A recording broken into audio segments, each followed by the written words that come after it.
All right, let's talk more about the future of U.S. diplomacy and military activities in the Middle East. And joining us now are Lieutenant Colonel Hal Kempfer, retired Marine Corps intelligence officer, and former Republican congressional candidate Bryan Lieb. Gentlemen, thank you for being with us. Hal, let's start off with you. The president's saying that officials will announce next week that 100% of the ISIS caliphate has been liberated. What do you make of that? Michelle, I think what they're really saying is 100% of the territory, the real estate, if you will be gone. Basically what they're doing, if you look at how ISIS has been pushed back, the elimination of what they refer to as the caliphate, and I use that term kind of carefully because it has a greater meaning, but what the territory they controlled has been pushed back, and frankly, they're going to cease to be a relevant ground force. That's what we're really saying. Hal, sticking with you, can the U.S. troops effectively be replaced by a coalition? I mean, can the U.S. shift more of the responsibility to others, to other allies, to other regional allies in tackling ISIS? Potentially. It really depends on which allies. If we pushed it over to, say, the Turks, the challenge with Turkey is they have a little different agenda. If we were to push it to NATO allies, they could fill in some of the gaps, but as we've seen in Afghanistan and elsewhere, there are certain missions we can push to certain NATO allies, but not every mission, and there has to be a consensus on what they're going to do or not do. So that's building a little bit different coalition than what we have so far. With that said, we do have NATO allies that are very active in Syria, that have been very active in going after ISIS, and we do have a substantial coalition, so there's definitely the possibility. All right. Bryan, the president, as we mentioned, addressing Syria and the troops there and their potential withdrawal. Let's take a listen. When I took office, ISIS controlled more than 20,000 square miles in Iraq and Syria just 2 years ago. Today, we have liberated virtually all of the territory from the grip of these bloodthirsty monsters.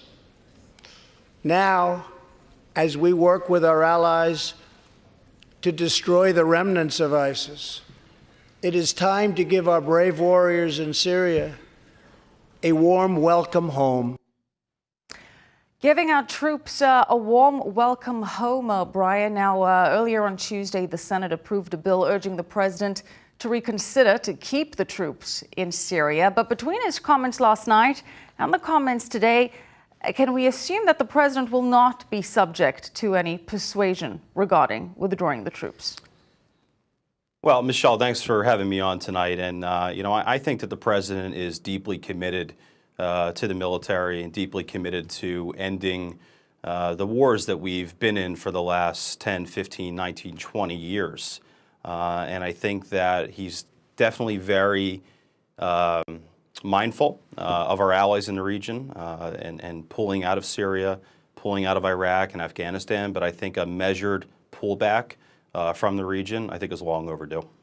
But Bryan, does withdrawing the troops from Syria contradict the president's tough stance against Iran? I mean, doesn't it enable Iran to see the U.S. withdrawal? Well, I mean, that's a good point. I think what it does is it also shifts some of the responsibility to Israel. As we've all seen over the last 2 months now, Israel has very much gone on the offensive in Syria, attacking the sites within Syria. So I think that we're shifting. I think what we're seeing is that we're shifting more of the responsibility to Israel, more of the responsibility to our partners in the Middle East. But I don't think that the president, I don't think that our administration has any desire to completely pull out of the region. I think we're gonna stay committed to the Middle East. Right. We will continue focusing on the president's Middle East agenda on the other side of this break. So Hal and Bryan, please stick around. I'm back with my panel, Lieutenant Colonel Hal Kempfer, a retired Marine Corps intelligence officer, and former Republican congressional candidate Bryan Lieb. Bryan, how do you think the Trump administration is handling the threat of Iran?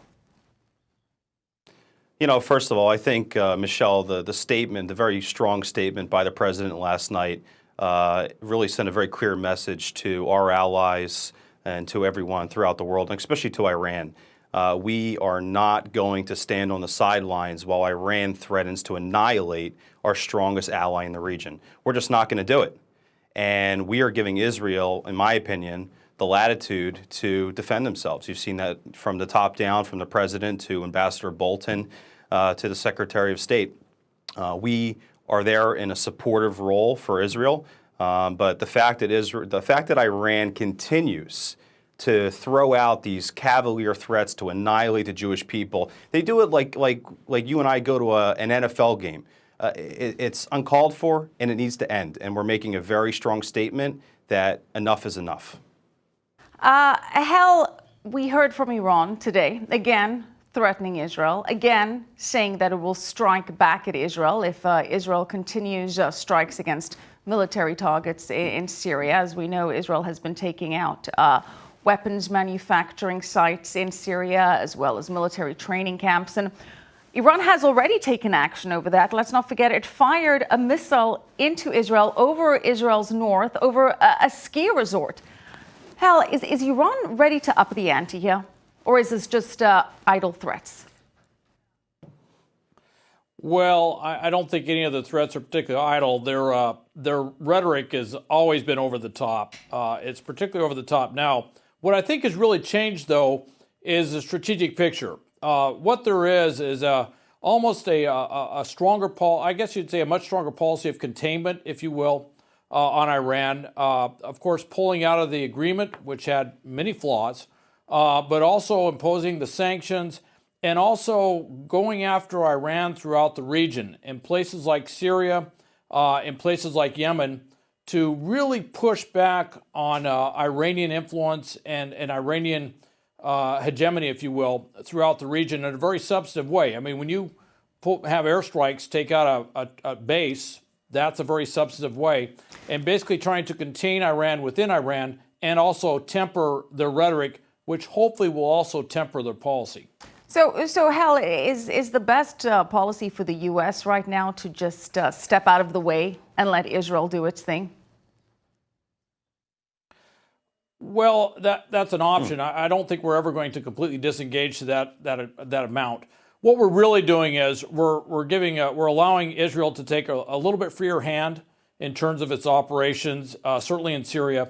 But I think what you see is a more coordination, if you will, a more working together across the region, working with Israel, but then again also working with our other regional partners to try and contain Iran and Iran's expansion, if you will, or attempted expansion throughout the region, particularly in shutting down their ability to use things like missile strikes into Israel or any other attack like drones or something else into Israel. That's something that's a mutual advantage to not just Israel, but a mutual advantage of containing that to all of our partners like Jordan and others. Bryan, Iran responded to some of the president's comments regarding Tehran last night. Iran saying that Israel is its enemy, not the Jewish people. What do you make of that? I'll tell you what I make of that. I think it's ridiculous that Iran continues to make these statements and that it seems like the United States is the only one that's stepping up to really support Israel. Just recently in Iran, they publicly executed a man because he was gay. In Israel, you're celebrated for being gay. It is the only stable democracy in the Middle East. Sure. So it's just, I see us very strategically aligning behind Israel, and I think the Lieutenant Colonel made a good observation that I think that we're stepping back and letting Israel, step up to the plate to defend themselves, which we all know that they can, and we all know that they will. All right, Bryan, thank you so much. Bryan Lieb, Hal Kempfer, always great to have you on the show. Thank you.